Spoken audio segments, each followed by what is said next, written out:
মারকাজুল ফুরকান শিক্ষা পরিবারে আপনাকে স্বাগতম। Welcome to Markazul Furqan education family.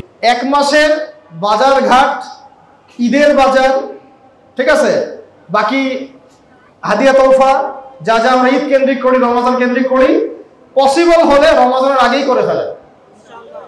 Ramzan মাসে একটা বড় সময় খায় মার্কেটগুলা, এই বাজারগুলো রমজান মাসে একটা বড় সময় নষ্ট করে ফেলে। তারাবি নষ্ট করে ফেলে, তাই না? তাহাজ্জুদ নষ্ট করে ফেলে, রাতের আমল নষ্ট করে ফেলে, দিনের বেলা রোজাও ভেঙে ফেলে। বাজারে গেলে তো ঝগড়াঝাটি হবে, দর কষাকষি ঝগড়াঝাটি হবে, আবার বেগানা মেয়েদেরকে দেখতে হবে। তার বাজার মানেই তো মেয়ে আর মেয়ে, তাই না? আর শেষে সবে কদরও নষ্ট করে ফেলে। কারণ শেষে তো যে মাসের শেষে বেতন পায় আর স্ত্রী হাতে গিয়ে দেয়, বাস এখন দল বেঁধে মেয়েরা চলে গেল বাজারে, বাস মানুষের রোজাও নষ্ট করলো, নিজের ঘরের রোজাও নষ্ট করলো। এই কারণে কেনাকাটাগুলো যদি পসিবল হয় শুরুর দিকে করে ফেলা হয়, যাতে আমার সারা মাস আমি ফারেক, এই মাসে আমি ডানে বামে নড়বো না। আল্লাহকে নিয়ে থাকবো, কোরআনকে নিয়ে থাকবো, রাসূলকে নিয়ে থাকবো, সিরাতকে নিয়ে থাকবো, হাদিস নিয়ে থাকবো, আমল নিয়ে থাকবো। সম্ভব হলে আমি ইতিকাফ করবো, তারাবি নিয়ে থাকবো, তাহাজ্জুদ নিয়ে থাকবো। আমি আমার পুরো জিন্দেগির গুনাহ মাফ করাই নেব ইনশাআল্লাহ। এই হাদিসটা তো আমরা জানি যে ওই ব্যক্তির জন্য ধ্বংস। কোন ব্যক্তি? যে ব্যক্তি রমজান মাস পেয়েছে কিন্তু তার গুনাহ মাফ করাতে পারে। আমরা এদের অন্তর্ভুক্ত হতে চাই না।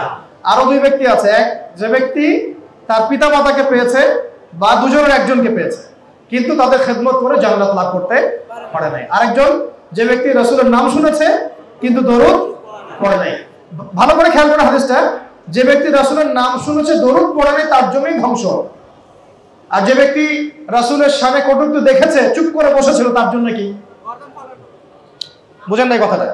যে ব্যক্তি রাসূলের নাম শুনে সাল্লাল্লাহু আলাইহি ওয়াসাল্লাম পড়ে নাই তার জন্য ধ্বংস।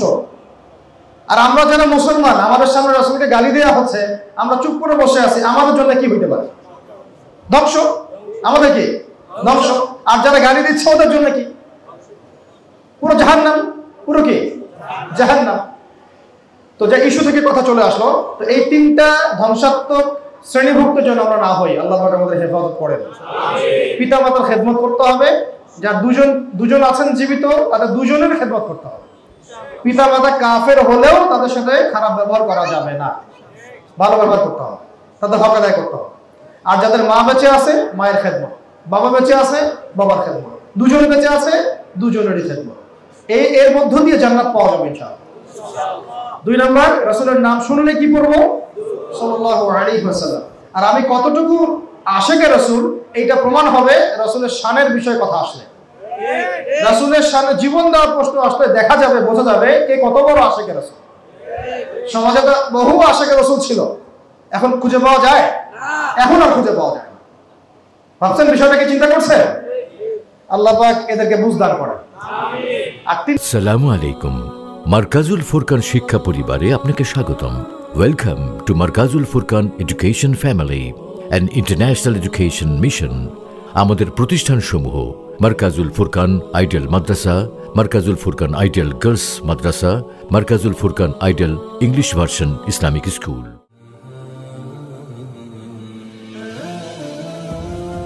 বিস্তারিত জানতে www.mffbd.com। ধন্যবাদ।